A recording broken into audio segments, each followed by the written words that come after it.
Andito ako ngayon para basahin sa inyo ang isang kabanata sa isang libro ni Dr. Jose Rizal na ang El Filibusterismo. Kabanata 28, ang katatakutan. Nagwika ang mamahayag na si Ben Saib na wasto ang kaniyang sinasabi na masama sa Pilipinas ang pagkatuto ng mga kabataan, nagdulot ng takot sa lahat ng mga paskil, kabilang ang mga pari, general at mga inchik. Hindi na rin dumalo sa pagtitinda si Quiroga at ang mga pares. Samantala, ang kapitan general pala ay nakikipagpulong sa mga opisyal ng simbahan. May lang dapat ipiit sa kulungan, mayroon din dapat barilin upang paghiniguan ng mga lansahan. Pag nangyari ito, matatakot ang mga kabataan at matatagpuan din sila.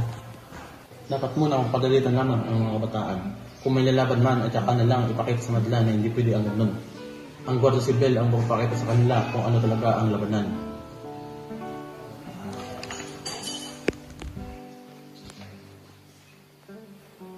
Layunin natin ipagtanggol ang kahihiyan at integridad ng Espanya. Kaya kapag may deklarasyong pag-aalsa, ating dakipin ang mga mayayaman at may mga pinag-aralan.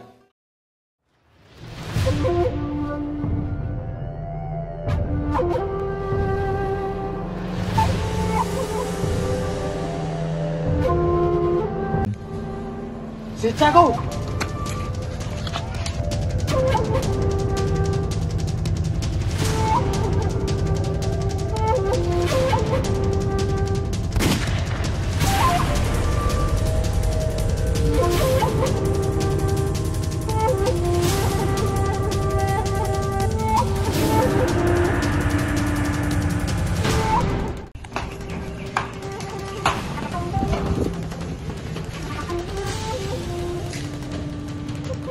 Hindi ko na kaya.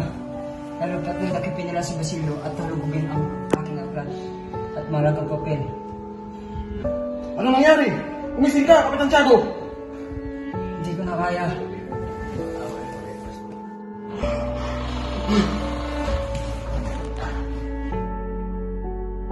Kung di ako dumating, ang nasabing magpakainawan ay dumaan kung sana ang dugo. Ang magpusok ng pangkat ay wala na pala, General. Kung nangyayari sila at wala na si Simon, kung hindi sana nakasakit si Simon.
Kabilang dako, may mga manggagawang na pinag-uusapan ang himagsikan. Sila ay mayroong kani-kaniyang mga saloobin ukol sa himagsikan. Habang ang iba naman ay mayroong mga narinig tungkol kina Inchik ni Quiroga at kay Padre Salve. Ang maestro platero nangingilag na tawaging duwag ay nakasiyang lamang sa pag-ihim-ihim bilang paghiwatig ng kanyang pagsaway. Ngunit patuloy ang malayang usapan.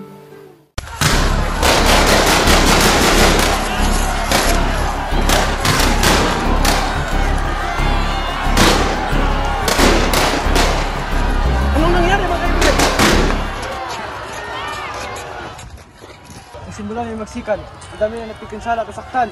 Patuloy din ang putukan sa ating bayan. Nahuli pa si Tadeo. Aba, binaril na siya. Huwag kayong magsalita ng malakas. Baka tayo sasabihin nila yung tayo sa buwan. Kaya sinunod ko aklat na pinirami sa akin. Nabilanggo daw si Sagani. Kasi loko-loko din yung si Sagani. Hindi naman sana mahuli kung hindi nagpresinta. Mabuti nga sa kanya. Ngunit paano si Paulita? Hindi siya mawawala ng kasintahan. Marahil ay iiyak lang ng sandali. Hindi magtatagal ay magpapakasal din siya sa isang Kastila. Gagawa ni Padre Salve ang kaguluhan nito. Ngunit sa palagay ko'y nagawa nito yung insect na si Quiroga. Mga kaibigan, si Placido, tara. Placido! Hindi pwedeng mapakisapan ng mga bilanggo. Maganda lamang tayo. Maraming pwedeng mangyari. Ang ingay na nangyari sa binyagan ay nakala ng mga taong lusob na mga tulisan. Revolusyon ang sigaw ng matatanda, habang ang sinisigaw ng mga kabataan ay giyera. Kahit ang mga nilalang na ipinapakitang mas matapang sila sa kapwa, ay mayroon ding kinakatakutan. Lahat ng katapangan ay may hangganan, at lahat ng matatapang ay may katapat.